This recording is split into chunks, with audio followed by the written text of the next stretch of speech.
Hello YouTube. You clicked on this video because you saw a title and a thumbnail that you liked. And that title and thumbnail probably has something to do with unfun facts. The real name of this iceberg is Disturbing, with two S's, facts/theories/things iceberg. I'm just gonna call it unfun facts. You're here to listen to someone talk about unfun facts, and by God, we're going to talk about unfun facts. If you've never seen an iceberg video before, you're either 12 or you live under a rock, in which case I'm about to blow your fucking mind. So, buckle up. Up first on this iceberg, we have hell. Hell is a concept and a part of a belief system within Christianity and other Abrahamic religions, and it's a possible afterlife. Basically, if you believe in hell, you believe that if you were a naughty little boy, girl, or non-binary, you get sent to the torture chamber forever after you die. That isn't a fun thing to believe. Kind of fucked up. I agree with the Pope on this. I hope hell is empty if it exists. But it is a thing where people just, if they are not willing of redemption or God's love or capable of receiving that, depending on your belief, they just get fucked forever, sent to hell. There's also the older Abrahamic depictions of hell. I know in ancient Judaism, hell was described not as a presence of eternal torture, but rather an absence of connection with the Lord after your demise. So really, hell was an infinite, never-ending nothing.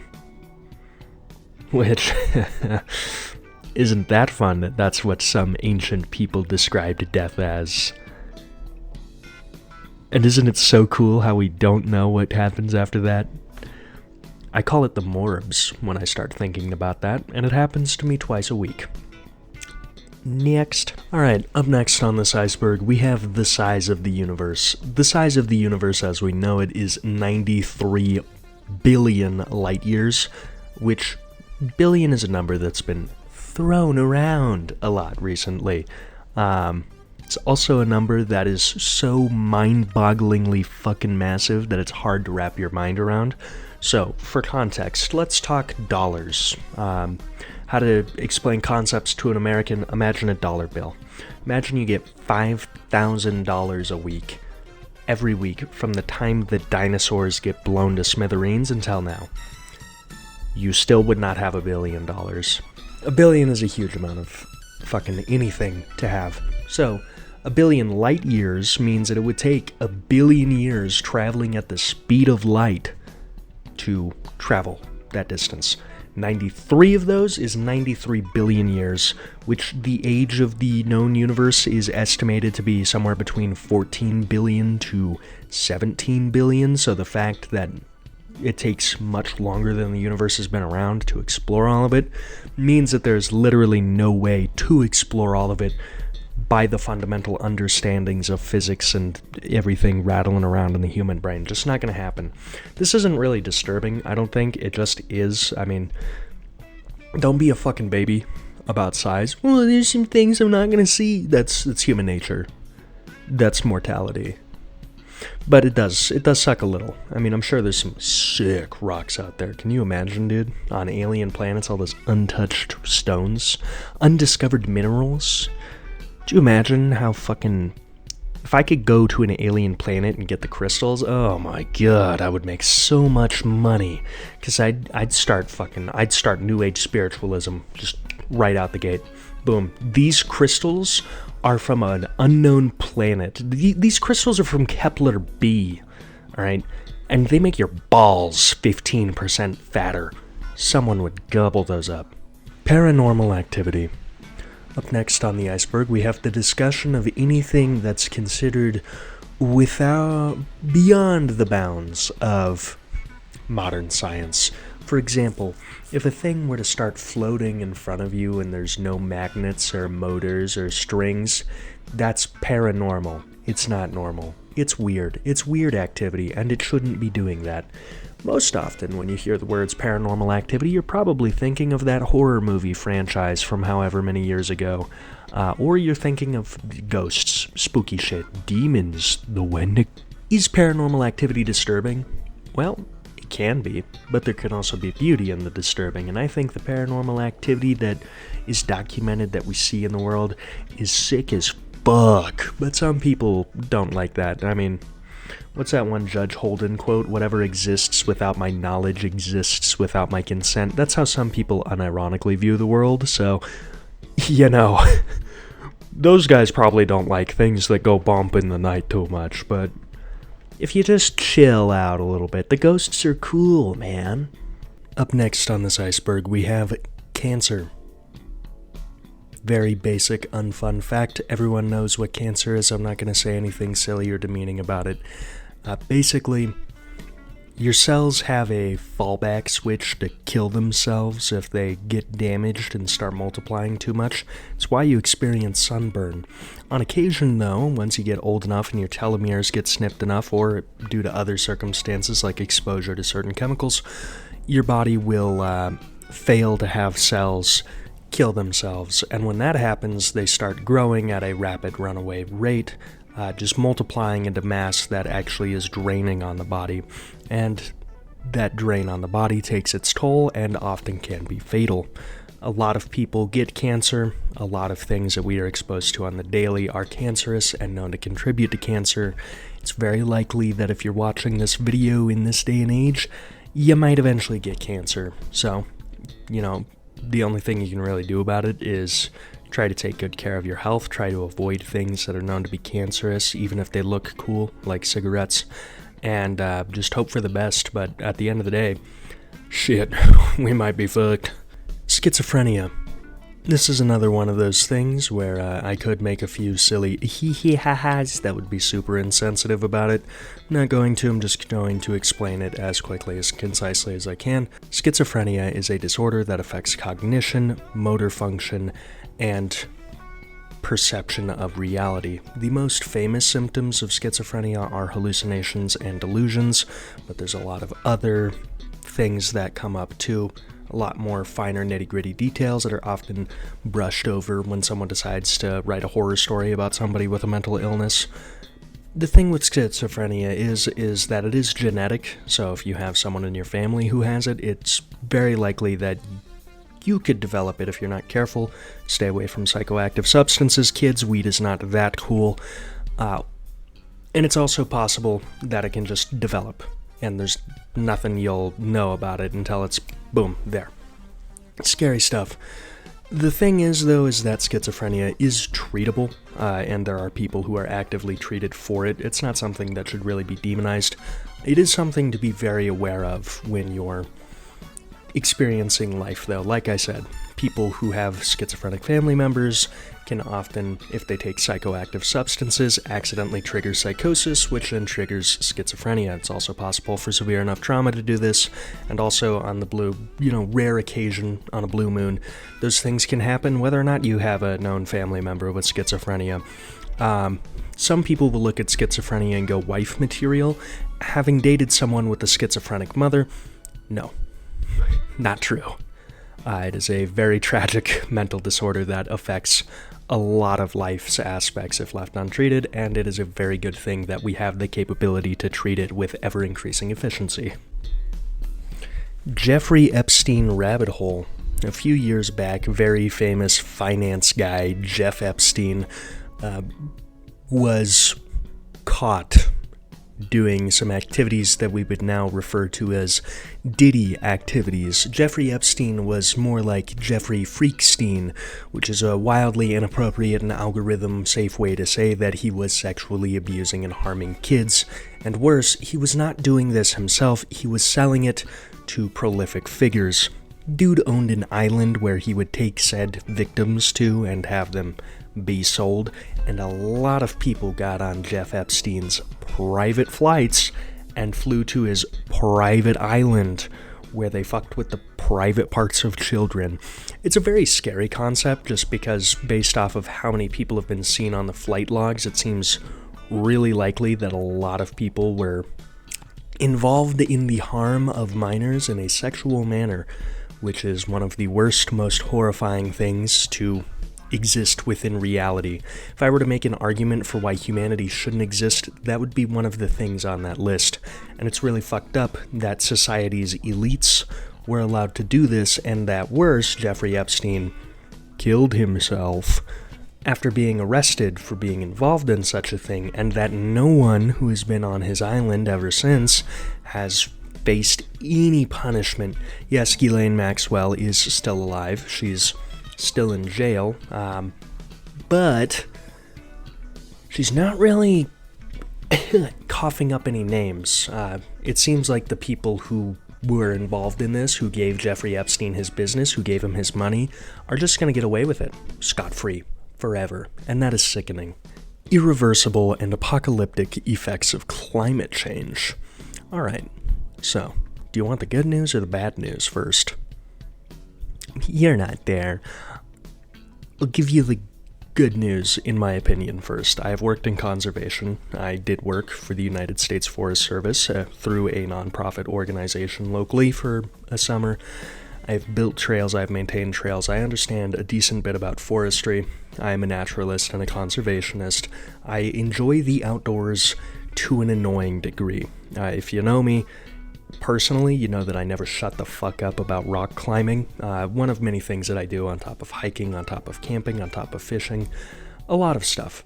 I spend a lot of time outdoors. I will tell you, with full confidence, when it comes to climate change, that nature is something so much larger than all of us that we can't even begin to, comprehend how it operates just at a glance. You have to spend years studying this stuff to understand how deeply interconnected and insanely complex all of it is.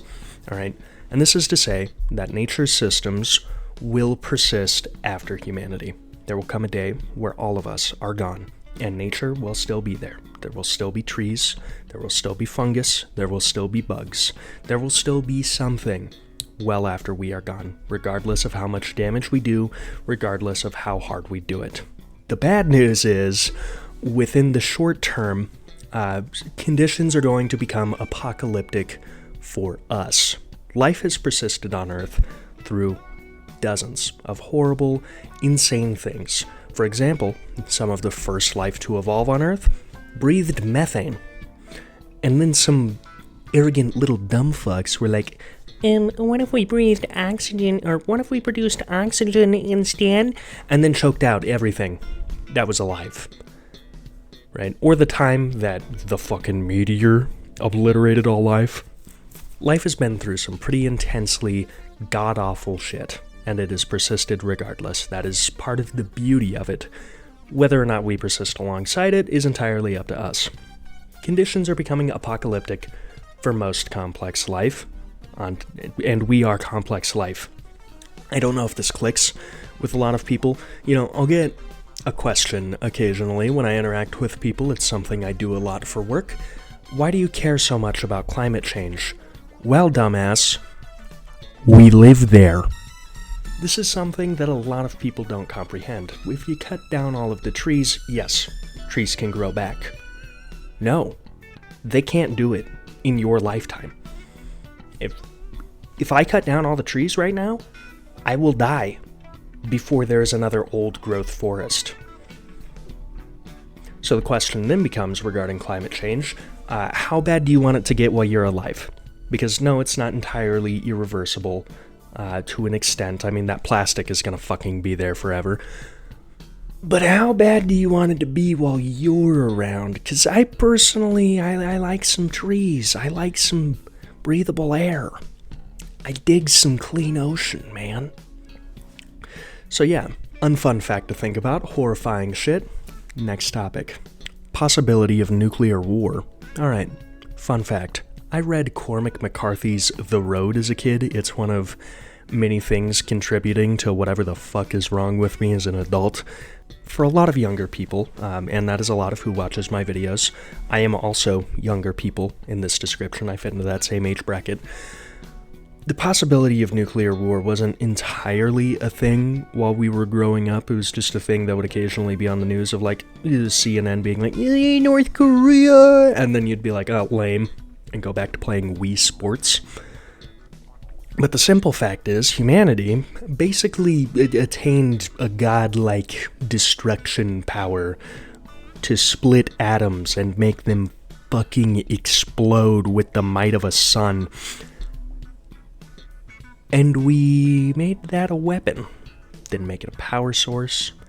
Didn't make it anything but something to break shit.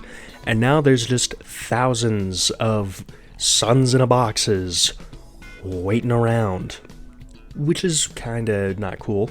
Really not cool, especially when you consider America, which is the country that I live in, a country that a lot of internet users live in for now, has the most of these, and they also tend to be the aggressor in most conflicts. 90% of what America gets into, they really didn't need to be there, and then they just were like, we're gonna liberate them sons of bitches, and we will deploy a fully functioning Burger King in 72 hours to that combat zone.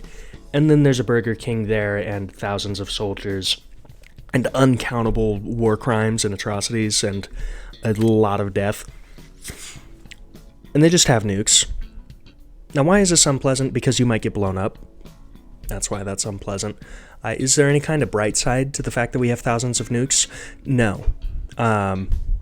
Some people with too much lead in their brains will try to tell you that, actually, it's a good thing that we have more nukes than the other guys. No one should have those. Nobody should have that, alright? If we have a disagreement with another country, we shouldn't lob the fucking sun at them. We'll go send some people to die, like 90% of human history, I think. I think that's more fair. Alright, up next we have selling your soul. This is a disturbing concept. And I'm not saying that like a question, even though that's how I had it toned at first. So, the concept of a soul is that there's a certain je ne sais quoi, a certain anima about you that makes you you. There's something in here that is not up here, that is not all of this, that exists, and it makes you, you. It is you, if that makes sense. This is the concept of a soul. Whether or not we actually have one of those, not really one of those things that can be proven or disproven, but it's a concept regardless. Neat. Cool. So the concept of selling your soul would then be just selling that. Do I think this actually happens? No. Do I think that people make sick bluegrass songs about it? Oh yeah. All the time.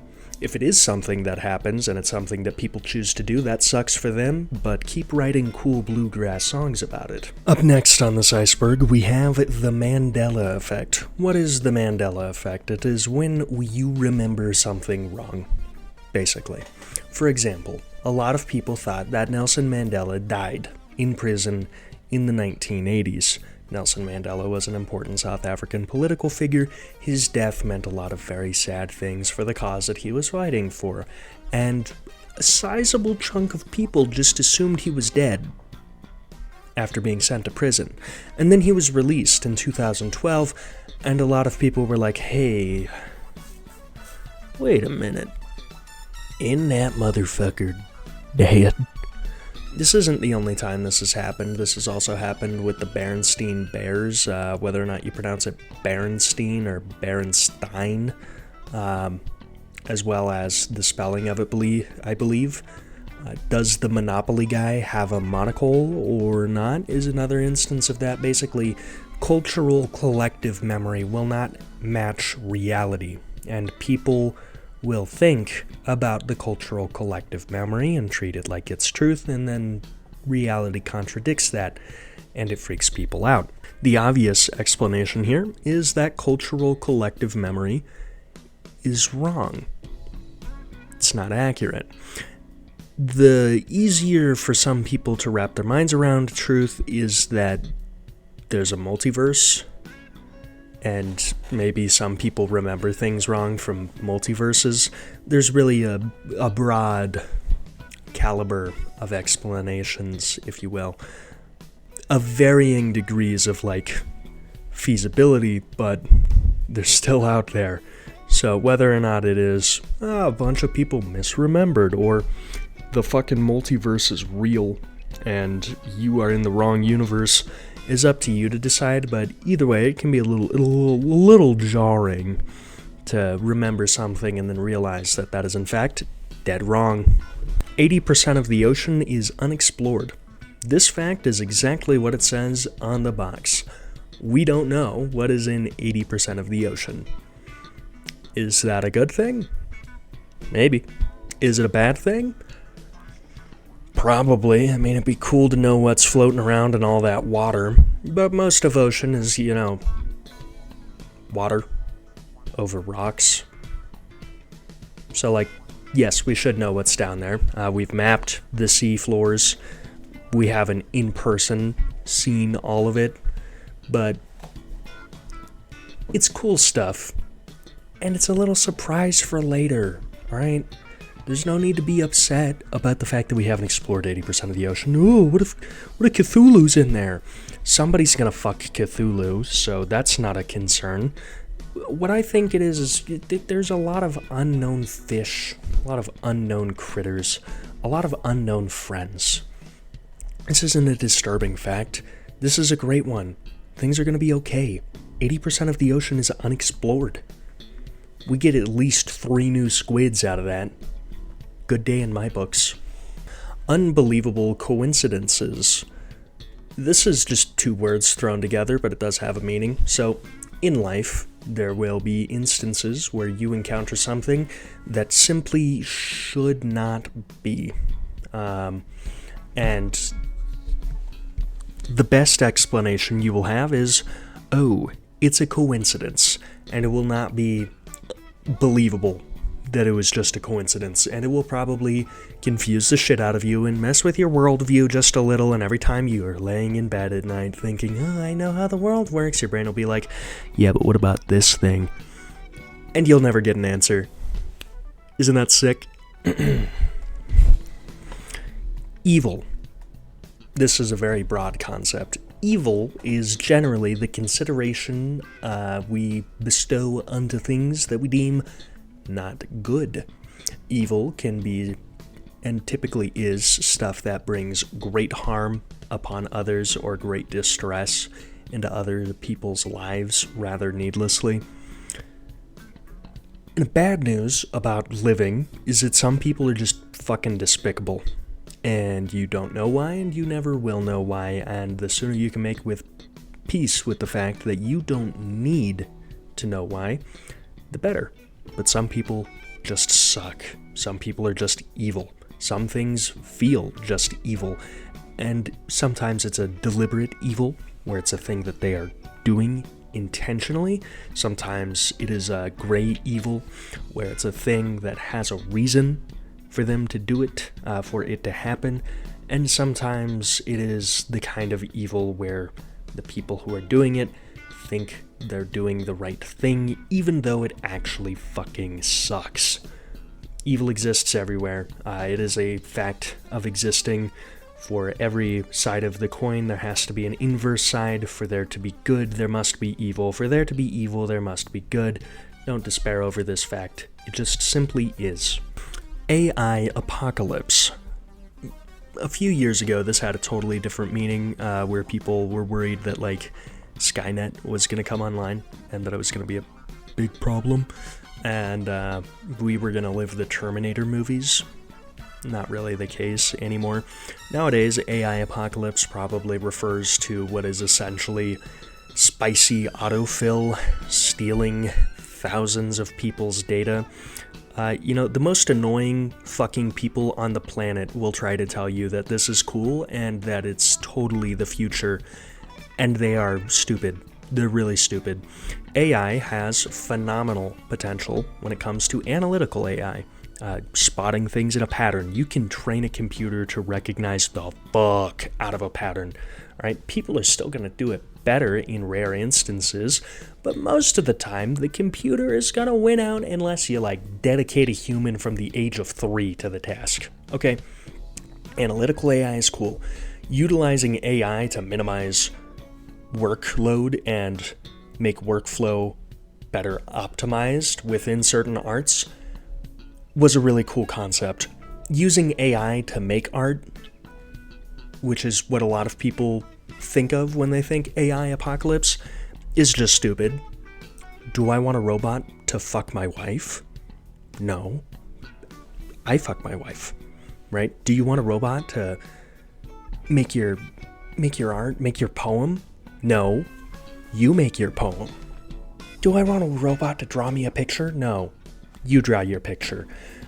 Sometimes you'll see these mouth-breathing fuckers go, but it makes art more accessible. Here's the fun thing about art. It is accessible.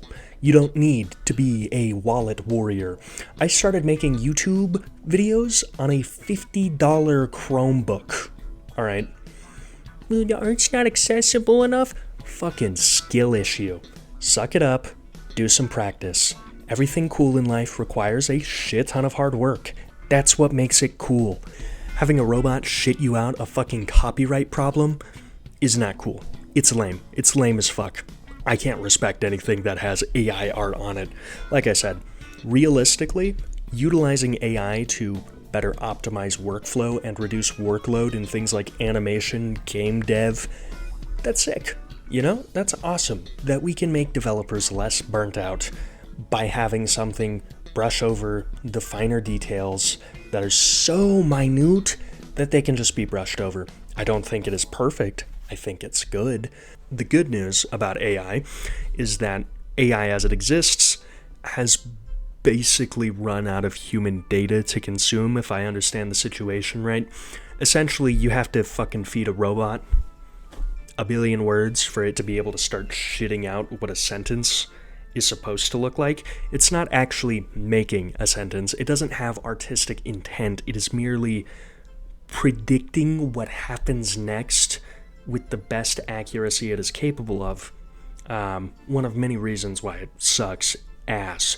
But it is also why it is never going to surpass humanity, because the sum of AI is a little bit less than the sum of humanity. Sure, we fed AI every drawing, every video on the internet.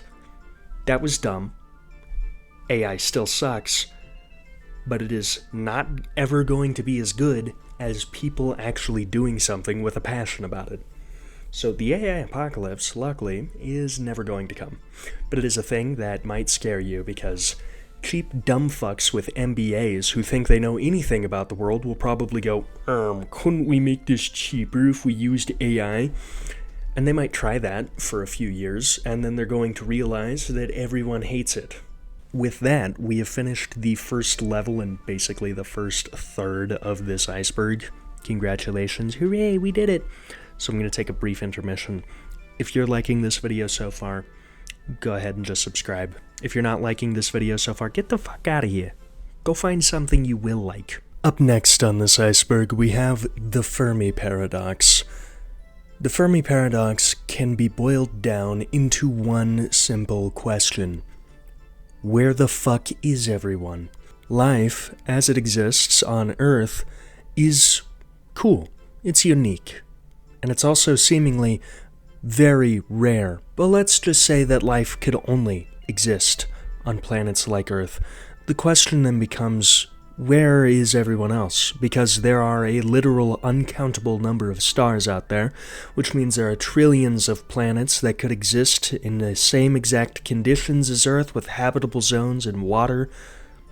Where is everyone? If the universe is so old, if planets like Earth are so abundant, why haven't we found anyone else? That is the Fermi Paradox. If life is possible, where's the rest of it? Now, there's a few possible solutions to the Fermi Paradox, and all of them are pretty scary.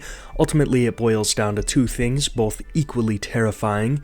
Either we are completely alone in the universe, or we are not. Now, if we aren't, then we ask ourselves, well, what is stopping people from reaching out to us? Why is humanity the only known sentient interstellar race?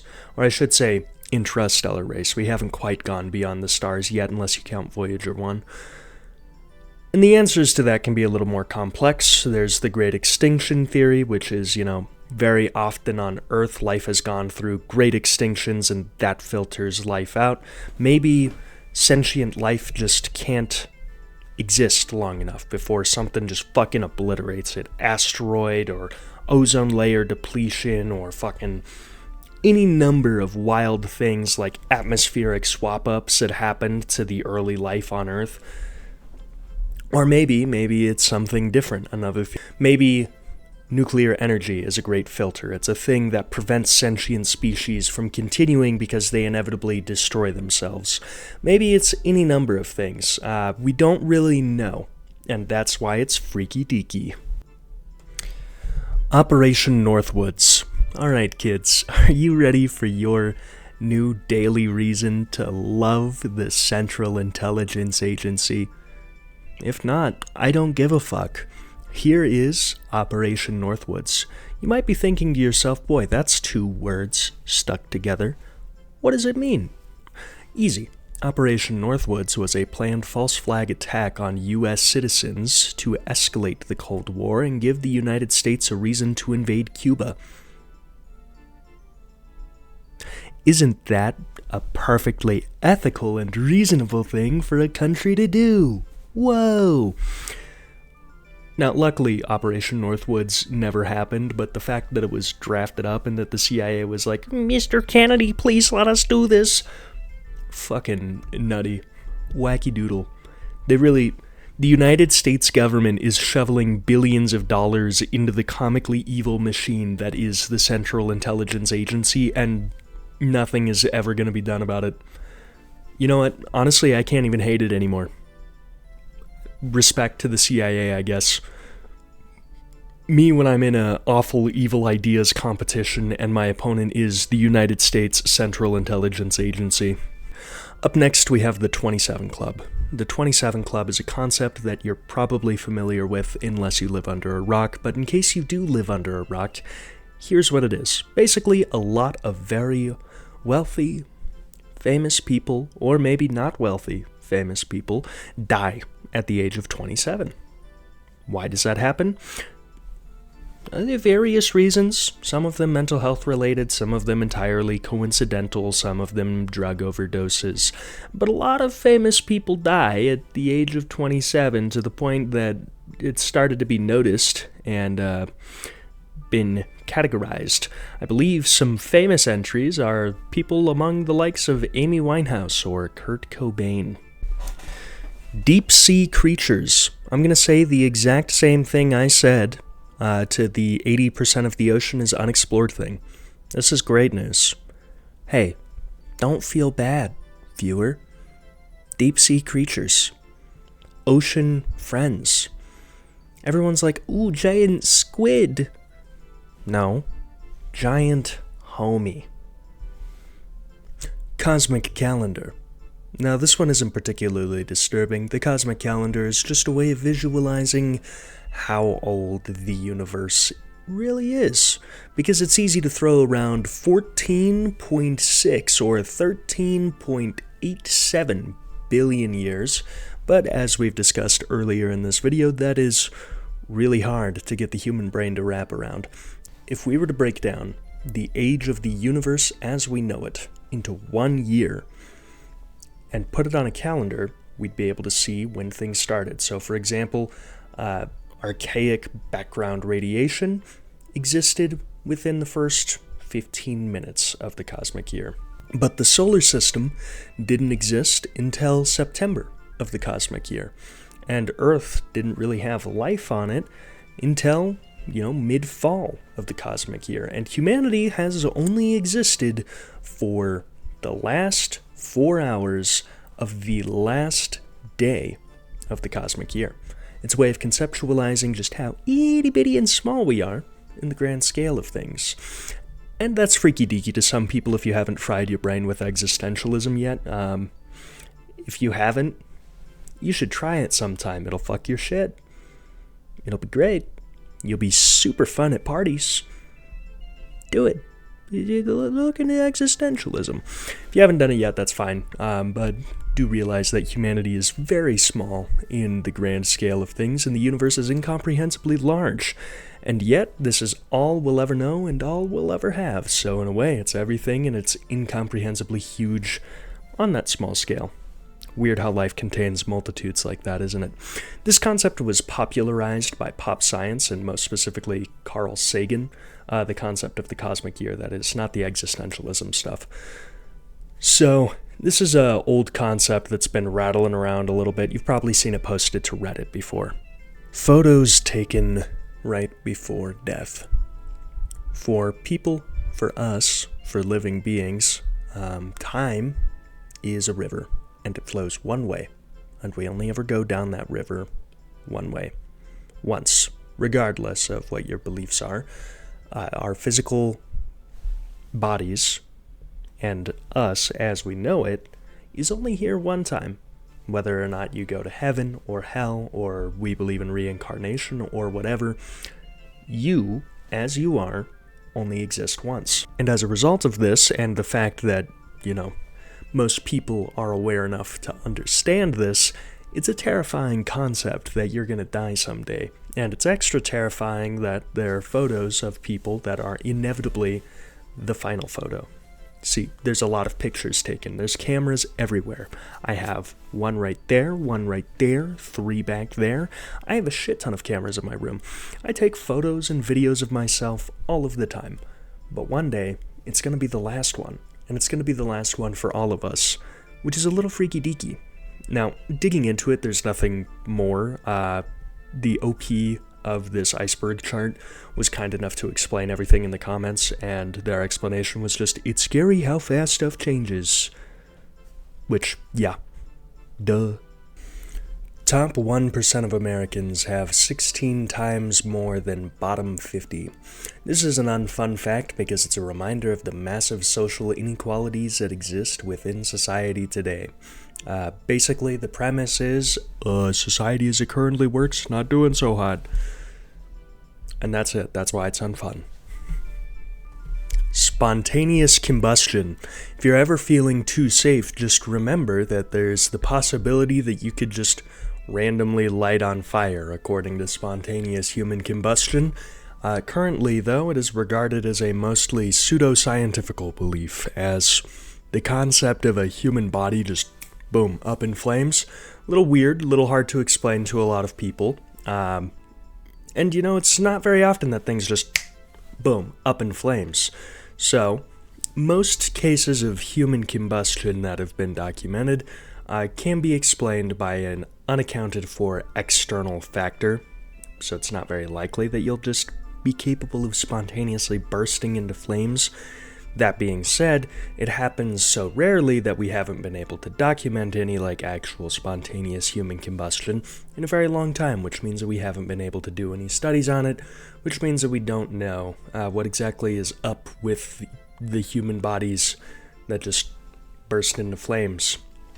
I think the last instance that was really popular and discussed that was known about happened in the 80s, so that was a while ago.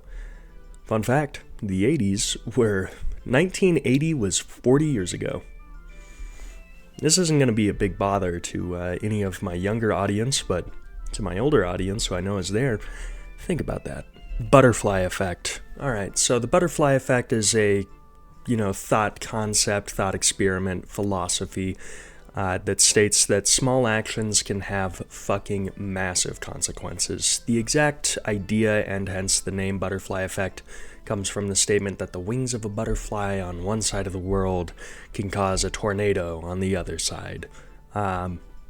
Obviously, it's not like that. That's not what's going on here. Otherwise, we'd have real problems over in Europe and America with tornadoes. I mean, we already have problems in America with tornadoes. New political stance, it's the European butterflies who are causing all of these tornadoes, and it is not the fact that God hates the Midwest, it's Europe. On the real, on the not silly, the most notable instances of the butterfly effect probably come when you try to apply it to your own life. For example, butterfly effect in my life. I watched Markiplier when I was 12. And that changed everything, because watching Markiplier inspired me to become a content creator, inspired me to make a ton of life decisions, led to me being in this room, in this suit, talking to you, and everything that entails. And there's probably similar things where you deciding, "Ooh, I'm gonna do this tiny thing," has had massive ramifications in your life. So think on that. 600,000 people go missing each year. Keeping with this is Unfun because it is exactly what it says on the box. 600,000 people that are documented go missing each year, and most of them don't ever turn back up. They just vanish into the void. Were they abducted? Were they murdered? Did something happen? Are they the victim of a crime? We will never know, because we just don't find them.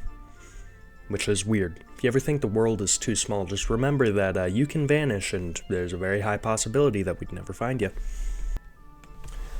Okay, cool. After all of that pushing and 2 days of recording, we've made it to the third layer of the iceberg. Stunning. Shocking. Once again, taking a brief little intermission. If you haven't already, and you like what you're seeing, just press the subscribe button. Hell, if you are subscribed and you like what you're seeing, go check out the Patreon. Now that shameless self-plug is over, what YouTube thing am I going to talk about now? You know, I tell people in my day-to-day life that I make YouTube videos, which is... it's a decision, for sure. For the most part, I count on the fact that most people are never interested enough. And then I meet people who have, like, seen the YouTube videos before they met me, and that's freaky deaky. What's even freaky deakier is, like, I have exes who have told about my YouTube channel and people I don't really interact with anymore. So on occasion, I'll get like a positive comment and I'll go to read it, and it's like, "I'm so excited to see what you're making now." And it is from the person I have vowed to destroy in this lifetime. So, pro tip, kids, if you're planning on making YouTube videos, don't tell people you're going to have major falling outs with. Anyway, let's go ahead and keep talking about the iceberg. Reversing of social progress. This has been a concerning and noticeable trend even within my lifetime, which is, you know, a whopping 21 years when I record this, that it seems like we were on an upward trend and now we're which is super not okay. You know, listen, I look white. I am a dude. I have a beard. I am 6'1". And I look like I can beat the shit out of people. So, me personally, another pen does not suffer the loss of a lot of rights. But a lot of people I care about suffer the loss of rights and have suffered the loss of rights. I have transgender friends and family who are no longer safe to exist in over half of the fucking United States due to bullshit laws, alright? I have 4 little sisters, and that's fucking terrifying, alright? I am lucky enough to live in a place, I'm not even going to say a liberal place, it's a very swing state place, but it has common fucking sense, unlike half of the cretins that run the shitholes of this nation, right? And even now, even in this okay place to be in the United States, I'm fucking terrified, right? The fact that in a lot of states women can no longer get abortions, that's not the government's business to tell you, okay? What you do with your body, with your free time, is not the government's business to tell you. And the fact that so many mouth-breathing, circle-jerking dumb fucks are going around just licking each other's assholes, posting the stupidest shit known to man, is infuriating. The rise of fascism within the United States is something I frequently think about, and what I think about it is something I can't say on YouTube. So yeah, the unfun fact here is that there's a reversing of social progress because a lot of people are literally too fucking stupid to compose a single thought for themselves, in the slightest. A concerning amount of the population looks at a screen and is told what to think. That's not how that works. You look at a screen because it's silly fun. Don't ever look at a screen and go, what do I think? This is a terrifying concept. I'm here. I'm on your screen because I think it's fun. Not because I'm trying to tell you what to think. Anyone who's trying to tell you what to think clearly shouldn't be fucking trusted to tell you what you think. But a lot of people are stupid. A concerning amount of people are stupid due to concerted efforts to dismantle the United States education system, which, as I've said, connects to the reversing of social progress. Because if you have a million dumb fucks going, it's women's fault that I can't get laid, suddenly, you have all these idiots whipped up into a frenzy, and all it takes is one idiot wrangler to get on TV and go, vote for this thing. And now, boom, here we are. Unusual Deaths Wikipedia page. Wikipedia keeps lists, and you can help by expanding those lists, but maybe don't expand these ones. So there's an unusual deaths directory that will then take you to lists of unusual deaths throughout history. So we have the 21st century, the 20th century, the 19th century, unusual deaths in recent history, unusual deaths in antiquity. There's a lot of unusual deaths. I imagine this is just unfun because there's billions of people and they meet their end in many ways. Some of them bound to be strange. Looking at the end of the list, we actually have from the 22nd of October, 2024, this is the recent list I'm looking at, a 76-year-old member of Kentucky Senate dies of injuries sustained in an accident when he drove a lawnmower into an empty swimming pool. That guy was responsible for making decisions for a whole state. Isn't that unfun? Big Pharma is suppressing a cure for cancer. This one's a little more conspiratorial than some of the other ones that are discussed on this here Iceberg, but the concept behind it is that a cure doesn't make money. If someone just has something and then boom, gone, that doesn't make money. You know what does make money? Treatment plans, baby. So the idea behind this conspiracy, if we're going to go whole hog and put the tinfoil condom on, is that curing cancer is entirely possible within our means, and depending on how far you want to take it, some people have probably already done it. However, pharmaceutical companies wanting to please the shareholders suppress it, or they don't look into it, or it's not that big of a priority for them, depending on how far you want to take it. I personally don't think cancer has been cured within our means, but I also think that it is not being looked into as intensely as it should be. I think it is perfectly reasonable to surmise that pharmaceutical companies are more than willing to kill people to make sure the line goes up. As a matter of fact, that's not even like a belief, that's just a fact of American pharmaceutical companies. God bless capitalism and the death cult it currently exists within. So yeah, that's that unfun fact. You are 800 times more likely to die in a car crash than a plane crash. This is another one of those unfun facts where everything is on the box. For some further explanation on this, though, planes have entire crews that are dedicated to taking care of them, to making sure that all is well with them. You have to do pre-flight checks, you have to do post-flight maintenance, you have to make sure your fuel is topped off. Planes are only allowed to go fly so many times before they're retired because of pressure cycling. There's a lot of intense upkeep that goes into making sure that planes don't fucking kill you. Cars, on the other hand, you see, the car rolls off of the factory and then it goes to some dumb fuck who shouldn't have it. And then it's just, that's it. That's all, folks. However safe the car is entirely up to whoever owns it and whoever's driving it. And as mentioned by the, reversal of social progress topic earlier, people can be really fucking stupid. As a matter of fact, this is a staunch belief of mine. We need better public transit for a lot of reasons, mostly because we need denser cities to promote better senses of community and end the hyper-isolation that is killing American culture. But a big reason that I came to that conclusion was the sudden and terrifying realization that about 70% of people who have a driver's license should not have that driver's license. Have you ever been in the car with someone who can't fucking drive? Yes, you have. They suck at driving. You're scared for your goddamn life. Like 2 in 3 people drive like that. And we're just living with it. We're just okay with that as a society. So that's why you're 800 times more likely to die in a car crash than a plane crash. Because the plane pilot has got to do a shit ton of school. The plane goes through a shit ton of maintenance. And a car driver is like, "Oh, you're 16.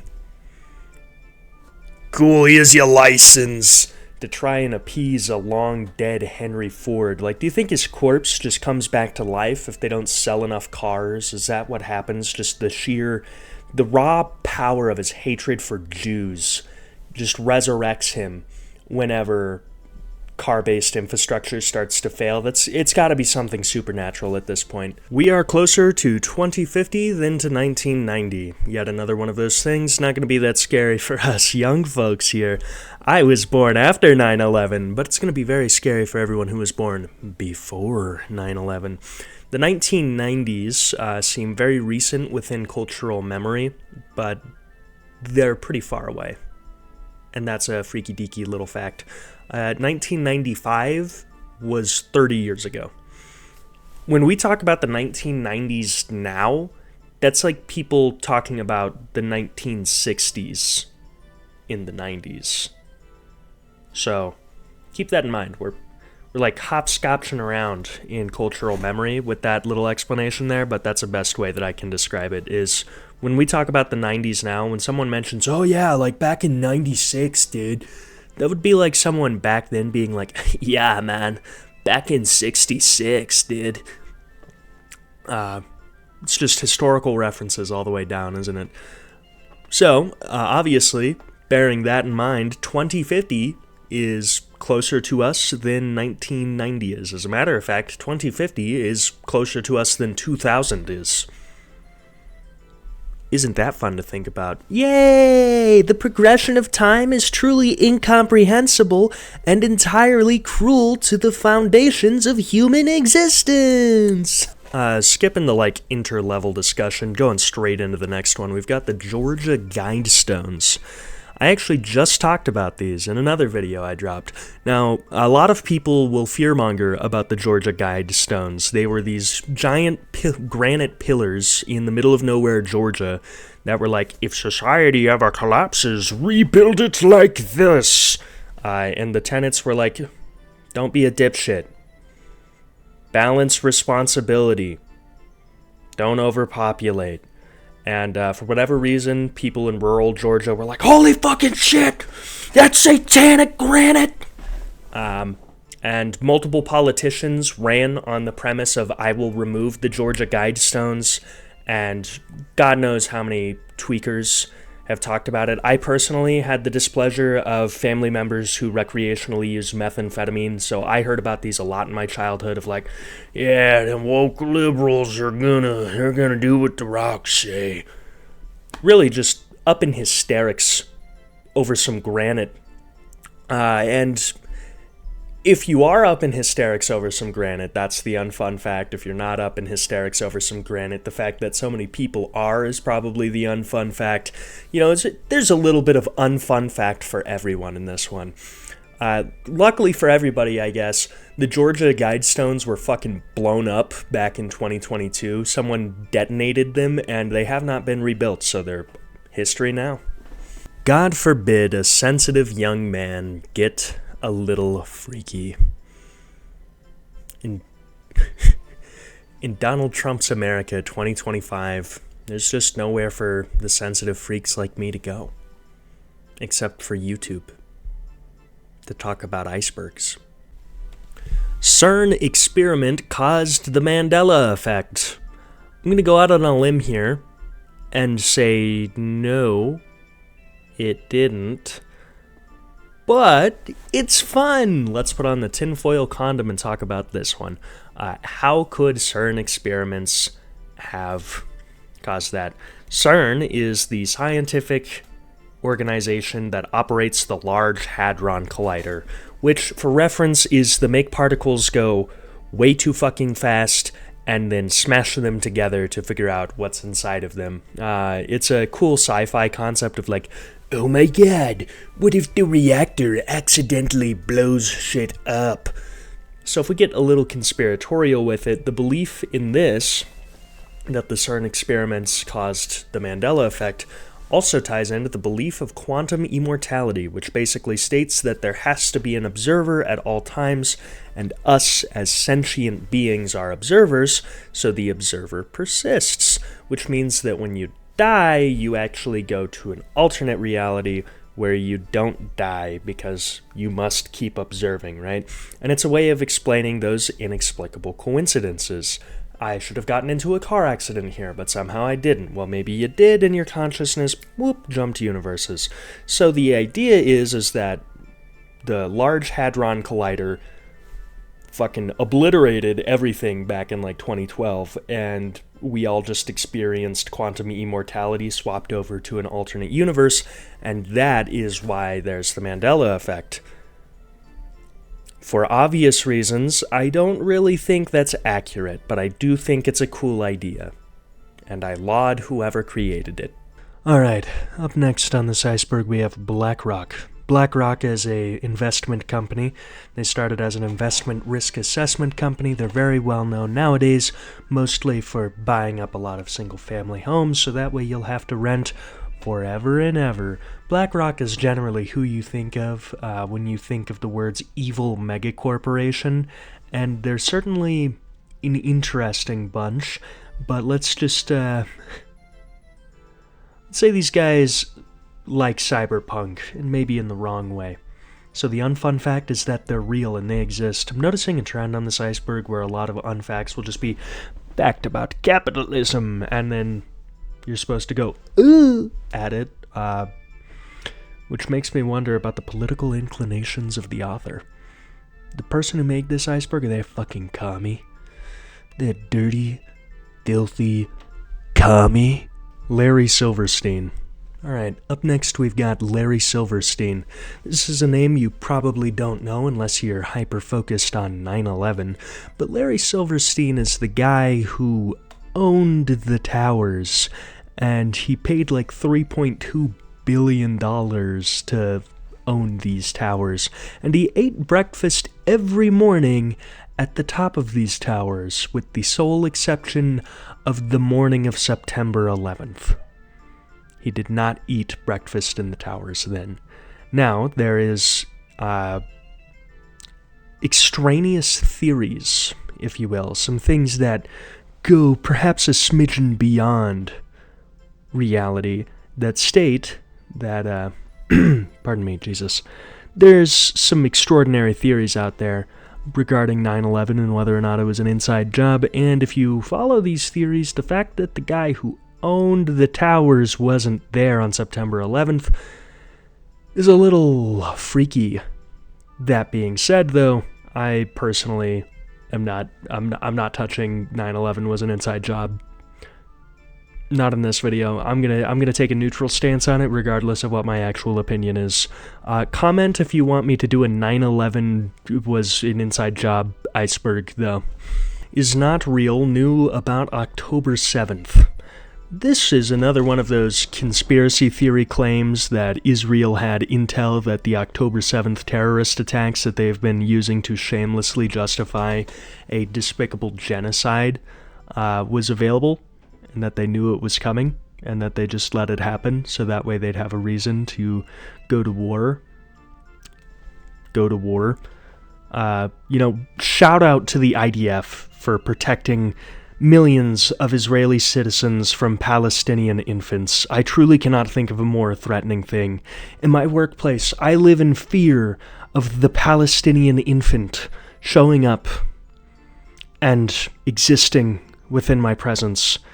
And the IDF is protecting me from that, and I am so grateful every day as an American Jewish man that I have people ruthlessly and mercilessly slaughtering children on my behalf even though I never once asked them to, and it makes me feel so safe from the threat of fascism and the rise of anti-Semitism. Truly, it warms my heart to know that the IDF is blowing up Palestinian infants while wearing the Star of David as a little patch. It warms my soul that now when everyone thinks of Judaism, they think of exploded Palestinian infants. I truly couldn't thank the IDF enough for blowing up Palestinian infants.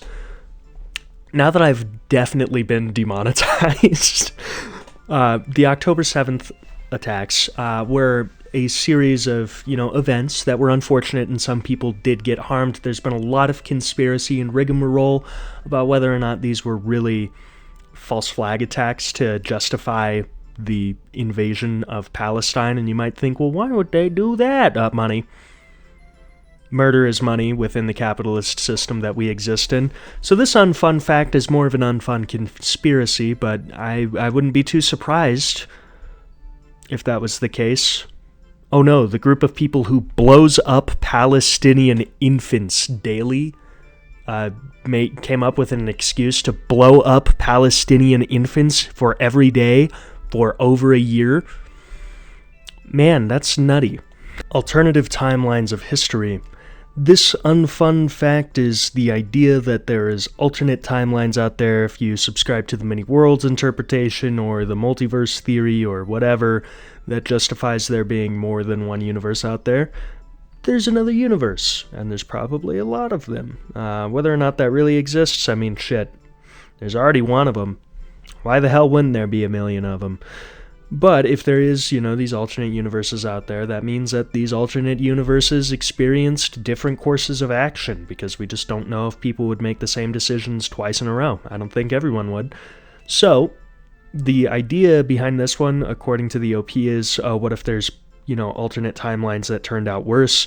What I think is a more horrifying concept is the sheer astounding number of alternate timelines that turned out better. I had to actually stop thinking about the multiverse theory for a very long time, because I was like, oh my god, if there is a multiverse out there, there's infinite me's who've already achieved all of our dreams. And then I realized that there was also infinite me's that I would fucking slam dunk on because I am the shit. So, when you're thinking about oh man, in an alternate timeline, remember that, yes, in an alternate timeline, we live in fucking Star Trek right now, and the Irish Republic is unified, 26 plus 6 equals 1, and American capitalism as a death machine has been dismantled, and regardless of what the system currently is, American citizens can afford to fucking live. And the rise of fascism is not happening again in the 2020s. Sure, there's infinite timelines where that's happening. There's also infinite timelines where there's nothing but mud. Human life just never arose. There was mud. Comparison is the thief of joy. So why would you compare yourself to someone who doesn't even exist? For sure, to you. We're never gonna see those multiverses, probably. Why does it matter? It only matters if you decide it does. Whoa. Alright, hi there. It's been a little bit since we've done one of these intermissions. So I'm going to do some more shameless self-advertising. Fun fact, when the day comes that people want to advertise in my videos and I get sponsorships, I'm going to put them right in the middle of here. Right in between layers on the iceberg. You're going to go from one topic and be like, ooh, it's so much fun, to the next one, and I'm going to start talking about Raid fucking Shadow Legends. It's going to happen one day. I'm going to get it. I'm going to get you, personally, behind the screen, right now. Comment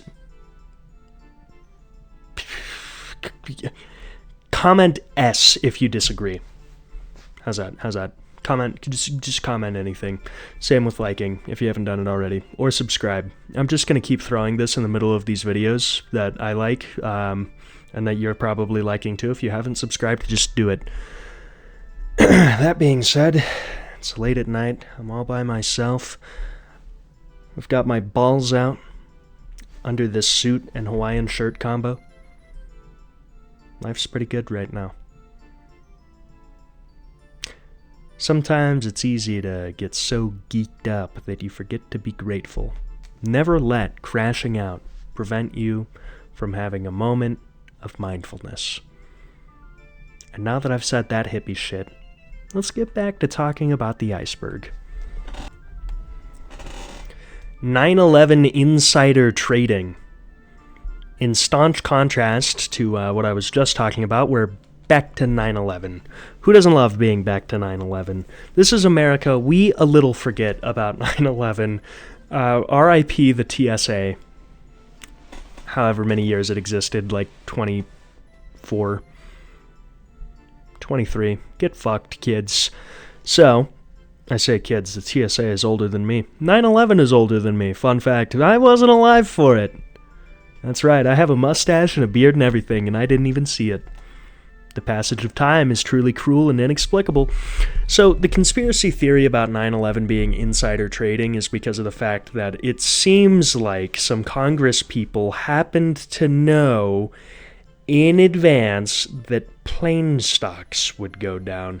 The extent to which that was 9/11 related can never truly be known, but it certainly is interesting that a lot of the geriatric fucks who are still in office right now and were in office back then were like, what shall I do this September 10th? I know, sell every stock of Boeing I've ever owned. And then the next day,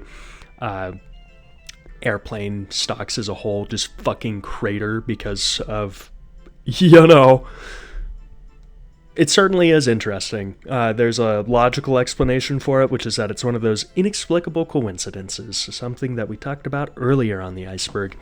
The more logical explanations for it are, maybe there was a little insider trading, a little insider trade, and they knew from that like plane stocks were going to dip just naturally, and then really bad timing, 9/11, and then whole hog, George Bush did it. Saddam Hussein was a paid government actor, and so was everyone else responsible for 9/11. It's really funny. We blame Saddam Hussein, or at least that's like the American cultural thing.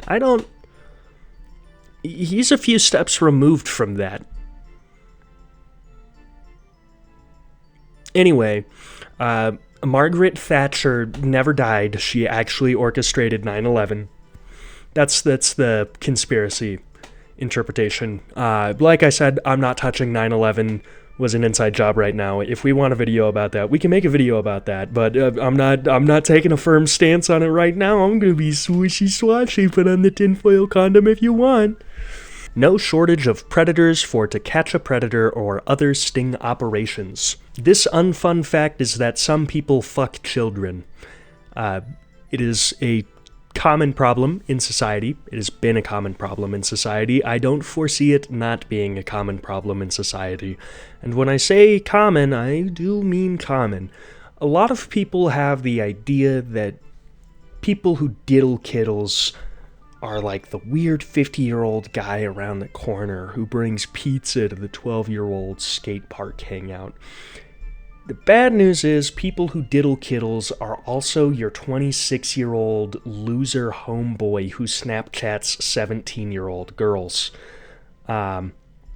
We as a society have long overlooked the fact that children are like human beings. As a matter of fact, the government's like, you're under 18, you don't have any rights, you're functionally property, which is just a little fucked up, guys. Just a teeny little amount there. But we also have chronically not addressed the abuse of children, and that includes sexual, because once again, it's, the government's like, your property. Just a little fucked up, guys.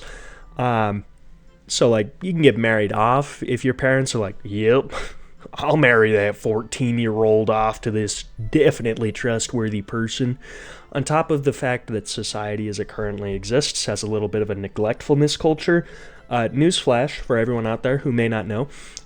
Putting your child in front of this thing for 8 hours a day, that's neglect. That's just straight up, that's neglect. Like, if your child has a higher screen time not working on things than 3 hours a day, that's probably not good.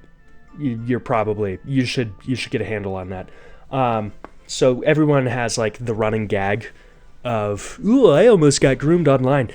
I literally almost got groomed online. Personally, me, as a child, I started doing YouTube videos when I was a kid. Some 40-year-old woman from fucking Phoenix, Arizona was like, I'm gonna fuck that child.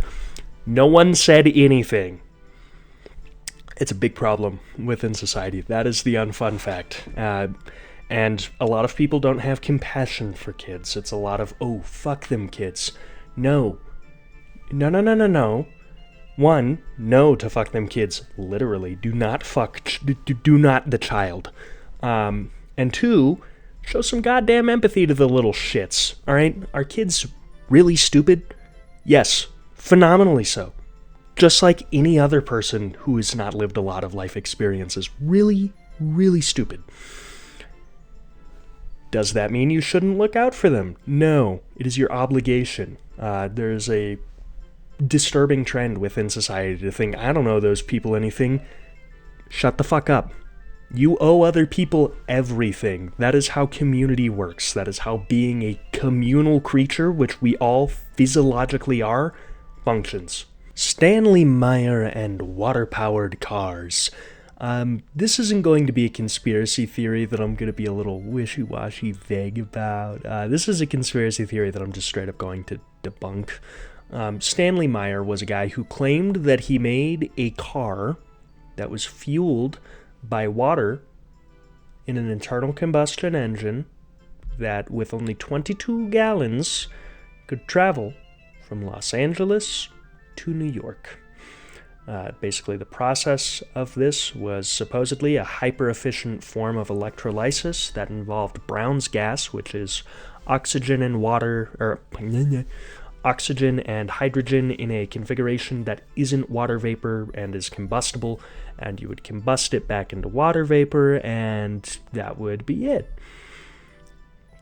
This sounds feasible, achievable, when you explain it vaguely, but when you try to put it into practice, it just does not seem that likely, especially the whole 22 gallons of water thing. It would take a lot more gallons of gasoline to do that. It would take a lot more of any fuel source to do that. If you were driving an electric car, you'd have to stop and recharge several times. There's just no way you could do it on such a slim amount of water. Not to mention the complexity of a machine that electrolyzes Brown's gas and combusts it back into water vapor. Insane. That would be a huge demand. There's no way you could just strap that to a car, to a drivetrain, and drive it. But regardless, this dude went on the news. This dude also was deemed fraudulent after, an electrical engineer was supposed to look at his work and he went, no, it's not ready yet, and didn't have the electrical engineer look at it. He had, scammed two investors seemingly by selling them dealership rights to cars that he hadn't even made yet. And then a few years later, when they came to talk to him about it, he gave them a lame excuse. And he died of a brain aneurysm while at dinner. And according to his brother, who probably believed that, this guy was a super genius who was making water-powered cars, he ran out of the restaurant screaming, "They poisoned me! They poisoned me!" And then he dropped dead, and he was meeting with Belgian investors who would have really given him the money to get his water-powered cars off the ground this time. That just straight up didn't happen. This was the 90s. It was 30 years ago that this dude was like, yep, I've really got water-powered cars, and no one has said a single thing about it since. Don't get me wrong, the CIA is evil. They'll hand out journalism awards and humanitarian awards like candy. Will they, suppress technology? Sure, if it fits the United States status quo. But it doesn't. If this could be done, Ford would have done it. And Ford would have made a fucking killing doing so. Would have killed Toyota, would have killed Honda, just be Henry Ford's water mules, and that would be it. This guy didn't make water-fueled cars. It's okay to, be in the gray area on some things, but if you go too far down the conspiracy pyramid, you start to just enter the realm of stupid. And once you enter the realm of stupid, you enter the realm of the right-winger. And if you go too far down both of those realms, you become a Gartha's top guy. Up next, we have solipsism. Solipsism is a philosophical concept and a real unfun fact to think about if you haven't thought about it ever before. Solipsism is the idea that you're the only one out there. Basically, I exist in my head. You don't know what I'm thinking. You don't see my thoughts. You will never see my rich internal life. You will only catch a glimpse of that which I show you on the surface, and maybe if you ever get close to me, a little bit more. And that is how it is for everyone. That would be how it is with everyone I interact with everyone you interact with everyone anyone interacts with. But the only person that you can provably definitively know under normal circumstances has a rich inner world is you. So solipsism is the idea that you're the only real one, that everyone else is just empty. Now don't get me wrong, I've talked a lot about how people are phenomenally stupid, but the simple fact is, I only know that, pardon me, I can only see and know my rich internal world. That doesn't mean that other internal worlds don't exist. For example, I know that I am breathing oxygen right now. I have never in my fucking life seen oxygen, but I still know it exists. So a lot of people will think about solipsism too hard and be like, oh my god, what if I'm a Boltzmann brain hallucinating it all? Baby thoughts. And you just gotta think about it. That's how philosophy works. You gotta think about it, you gotta come to terms with your own solution. Is the solution that I am the only person who existed ever? No, that's a fucking stupid solution. The solution is whatever makes the most sense to you. Provided that it isn't beyond brain dead, like I am the only person to exist ever. So, my solution to solipsism, the idea that I might be the only real consciousness in the world, was that doesn't seem like it's right. I mean, if I experience rich internal thoughts, why wouldn't everyone? Some people don't because they're profoundly dumb, or some people have no internal monologue, and that's not an intelligence thing, that's just a brain wiring thing. That one's a little weird. Doesn't mean they're not real. 20% of Americans are allergic to nickel. This is a statistic that, 2 in every 10 American people cannot have nickel directly on their skin without starting to experience, a rash or itchiness. I'm allergic to nickel, fun fact. Now, in the past, this was only really a problem if you were wearing belt buckles or earrings that were cheaply made. I'm poor, so shout out the one belt I have owned over the last 5 years, really carrying my adulthood. But in recent times, nickel is in technology. It's in my phone that I've thrown somewhere. It's in my video game controller. It's in this microphone. It's in that camera. It's in my computer. So it's a real problem if you can't touch nickel, because nickel is in technology, and technology is an inextricable part of our lives. So SEN meaning. I had to go to the comments and see what OP had to say about this one, because I've never heard of that shit in my life. Now, according to the original poster of this iceberg, SEN stands for Special Education Needs, and the idea there is that there's a conspiracy that most people don't actually know what special education needs are, and as a result, schools are able to get away with overdiagnosing people to get more funding. This is another one of those, not even going to humor that. I don't think that's the case. I don't think that's how schools are rolling. I think it's just that we have better institutions and standards now, and that means that you see more diagnoses because we're catching them more often. I don't think it's about school funding. Nothing's about school funding anymore. School funding doesn't fucking exist. Thank you, Donald Trump. Thank you, every fucking moron who voted for that. Congratulations. God doesn't care about Earth. This is an unfun theory that God, in the Abrahamic sense, is real. He did create Earth. He doesn't give a fuck, lil bro. This is an unfun thought because it basically means that we have a cosmic dad and he's super neglectful. Isn't that just not cool and reminiscent of some childhood stuff that some of you probably went through? Does God exist? Fuck, man. I don't know. I couldn't tell you. I don't think anyone can. If God does exist, though, that means that it is a being so far beyond human comprehension that it created everything, most of which is beyond human comprehension, and everything within human comprehension, and that means that it is a serious, serious guy, doesn't fuck about. This whole universe exists, we exist to experience it, real intricate system. That also means that something that focused on creating would probably fuck off somewhere else once the little humanity project was self-sustaining. I think it is very feasible that God is real and just was like, okay, boom, I've made this and off to other shit. There's a whole universe out there to explore and create and explain. It's really conceited of us to think that we are the only earth of people that God would create or give a fuck about. Cole Romney is a real person.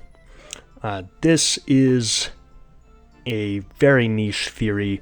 The OP links a Reddit post which then leaks in a news article. Basically, Cole Romney was this guy in the 2020s on 4chan who claimed to work for Epstein before all of the shit came out and confessed to some of the shit that had come out about Epstein. And this was right before the news broke. Dude tried contacting news outlets according to the 4chan posts and then stopped one day. Someone who worked for Epstein previously did kill themselves within that same time frame. So this is a theory that, oh my god, Cole Romney on 4chan was a real guy. He was this guy and he really killed himself. No one would listen to him. This could also just be another one of life's inexplicable coincidences. I will say that it is interesting that someone goes, oh my god, Epstein is diddling children, and then goes silent, and then later, oh fuck, Epstein was diddling children. Do I think it was this person? There's some inconsistencies in the story. It's possible. Last but not least, we have the power of money. The power of money is a terrifying concept. Money is what you need to survive. Money is time. Money buys you time. Money gets you time. Money saves you time. Because money is, literally the exchange of our life force for goods and services and products. And as a result, it takes up a huge amount of everyone's life. You have to pay money to fucking live. Literally, you have to pay money to live. And sure, if you have more money, you have more nice things. But this need for money, this literal need to survive for money, has caused money to have far too much power. It becomes an obsession. It becomes an addiction. You can buy almost anyone. You can get someone to do almost anything for the right amount of money. Very rare is it the person with moral caliber to be able to say no to a shitload of money. And that is scary, that you can get otherwise perfectly fine and normal people to do horrible, awful, fucked up shit because you dangle some green paper in their face.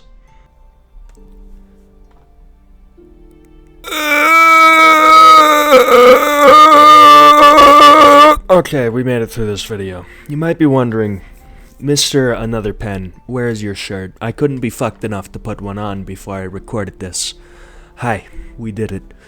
We made it to the end of the video. This is the longest video I've put out in a minute, and it shows, because I suck at editing long-form stuff! But we did it. That's what's important. We did it. My beard is growing back. My chest hair is still here. Thank God. So, you made it to the end of this video. Go ahead, like, comment, subscribe. For the love of God, please. Please do that stuff. It gives me money. I need money to live. We just talked about this in the Iceberg, funnily enough, the power of money. Anyway, it's been a little bit. Hi, sorry for vanishing for 2 months. I do this thing where I make plans for myself, and they work, and then I go tell someone, hey, I've made this plan.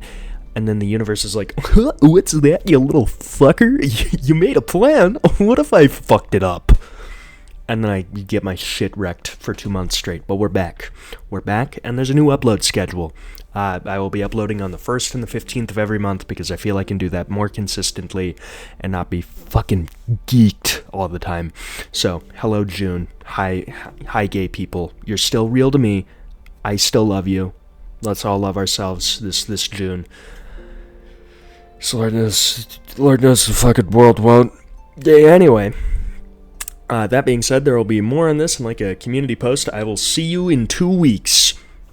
Have a great time. See you in the next one. Be safe. Love you. Bye. And remember, memento mori, and much more importantly, memento vivier.